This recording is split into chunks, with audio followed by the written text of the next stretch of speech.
Welcome, fact finders, to another episode of G Fun Facts Online. Today, we're digging deep, really deep, into the past to unearth the secrets of Bronze Age hoards. Imagine stumbling upon a hidden cache of ancient metal objects, swords, jewelry, tools, all deliberately buried thousands of years ago. These aren't just random piles of old metal. They're time capsules, offering a brilliant window into how people lived, worked, traded, and even worshipped during the Bronze Age. And the science helping us unlock these stories? That's archaeometallurgy, the study of ancient metalworking. So buckle up, because we're about to explore the fascinating world of Bronze Age production, vast exchange networks, and mysterious ritual practices. First up, let's talk about production. How did Bronze Age people actually make these amazing bronze artifacts? Well, these hoards are packed with clues. Scientists use incredible techniques like ore microscopy, trace element analysis, and even lead isotope analysis to understand exactly what these objects are made of.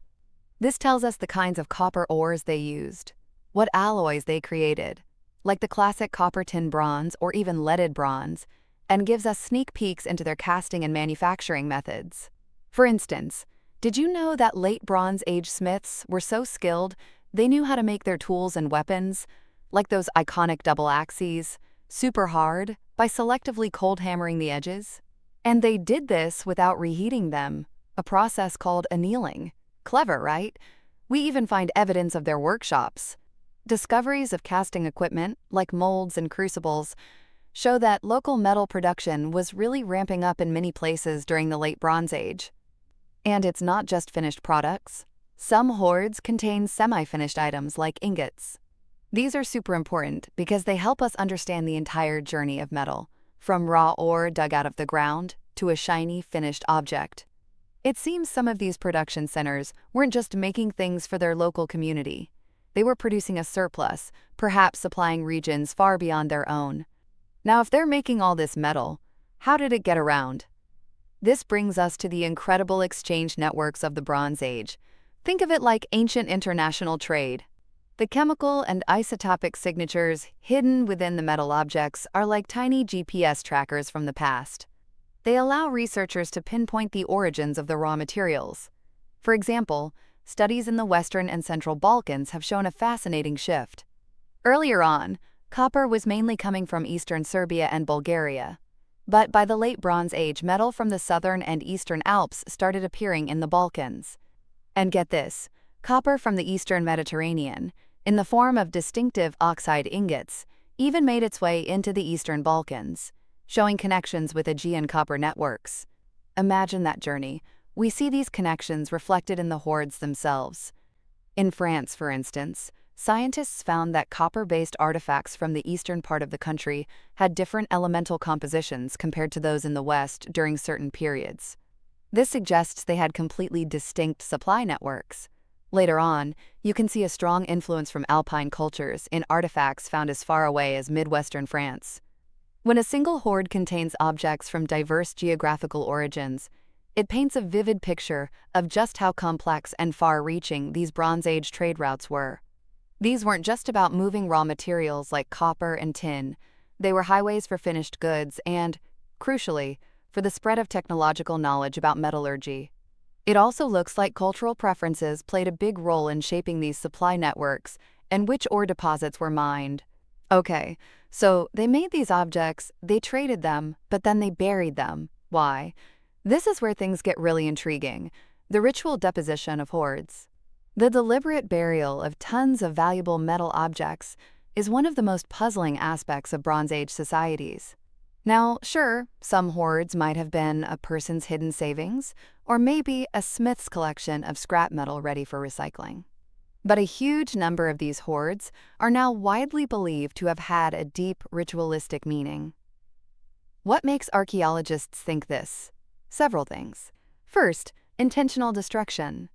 Many artifacts in these hoards, weapons, ornaments, show clear signs of being deliberately bent, broken, fragmented, or otherwise decommissioned before they were buried.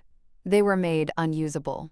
This doesn't sound like someone planning to come back for their valuables, does it? Then there's the context of where they're found. Hoards frequently turn up in very specific types of locations, especially watery or wetland environments. Think rivers, lakes, and bogs. Try retrieving your treasure from the bottom of a murky lake. This implies a permanent offering, not temporary safekeeping. Caves were also popular spots. Some of these locations, known as depositional sites, saw hoards accumulate over centuries, suggesting they were places for ongoing rituals and memorial practices. Sometimes, these metal hoards are even found with human remains. This hints at a link between how they buried their dead and how they ritually deposited metal. For example, at a dried-out lake in northern Poland, archaeologists found Bronze Age burials alongside a significant collection of bronze artifacts, mostly jewelry. Radiocarbon dating even suggested that the people were placed in the lake before the metal was deposited, maybe showing a shift in their ritual practices over time. And finally, let's not forget the symbolic importance of the objects themselves. These were often valuable items, crafted with incredible skill. Taking them out of circulation by burying them would have been a really powerful act. Axes, for example, were sometimes made specifically for ceremonial exchange. They were impractically large or circulated in unfinished forms, highlighting their symbolic rather than functional role. So how do we make sense of it all? The way we interpret hoards is always evolving. Modern archaeology uses a whole toolkit, classifying objects by type, analyzing production traces and useware, looking at destruction patterns, using 3D scanning for detailed analysis, and even studying any organic remains found with the metal. The goal is to build a kind of biography for each hoard, to see them not just as collections of objects, but as reflections of complex social, economic, and ritual behaviors. The big debate often boils down to, were these hoards profane, meaning functional, like savings or scrap, or sacred, meaning ritualistic? Many scholars now think these categories probably weren't so black and white for Bronze Age people. The act of deposition itself was likely a culturally sanctioned social phenomenon. Understanding these practices gives us priceless insights into the beliefs, values, and social structures of the people who created and ultimately buried these truly remarkable metal treasures. And that's our deep dive into Bronze Age hoards for this episode of G Fun Facts Online.